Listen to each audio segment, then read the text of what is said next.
ভাল হয়, সমষ্টিবাসীৰ কাৰণে ভাল হয়, অসমৰ জনসাধাৰণৰ কাৰণে ভাল হয়। গতিকে এই মন্দিৰভাগত মই জনাৰ পৰাই সেৱা আগবঢ়াই আহিছোঁ। মোৰ অগাধ বিশ্বাস এই নাগশংকৰ বাবাৰ আশীৰ্বাদ থাকিলে আমি সকলো বিপদৰ পৰা ৰক্ষা পৰি আমি উন্নতিৰ পথত আগুৱাই যাব পাৰোঁ।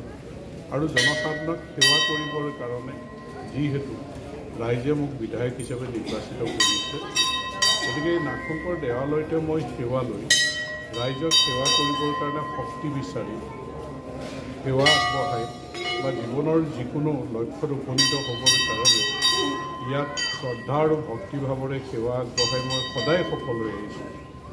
জীৱনৰ বিভিন্ন ঘাট প্ৰতিঘাত পাৰ কৰি এই নাগশংকৰ বাবাৰ আশীৰ্বাদ লৈয়ে মই আচলতে আজিৰ দিনটোত জনপ্ৰতিনিধি হিচাপে ৰাইজৰ সেৱা আগবঢ়াই আহিবলৈ সক্ষম হৈছোঁ।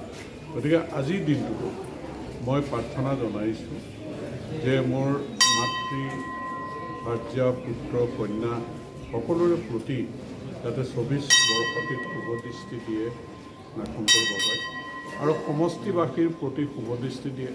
সমষ্টিৰ কোনো মানুহৰ যাতে অপায় মংগল নহয়, সুখ সমৃদ্ধি নামি আহে। আমাৰ ৰাজ্যখন দেশৰ প্ৰতিও যাতে শুভদৃষ্টি দিয়ে, আমি যাতে সকলো সুৰক্ষিত হ'ব পাৰোঁ। প্ৰধানমন্ত্ৰী নৰেন্দ্ৰ মোদী ডাঙৰীয়াৰ নেতৃত্বত, আমাৰ মুখ্যমন্ত্ৰী ডক্টৰ হিমন্ত বিশ্ব শৰ্মা ডাঙৰীয়াৰ নেতৃত্বত, তাৰ কাৰণে আজি 2024 প্ৰথম দিনটোত নাগশংকৰ দেৱালয়ত মই প্ৰাৰ্থনা জনাইছোঁ আৰু সকলোকে মই শুভেচ্ছা জ্ঞাপন কৰিছোঁ।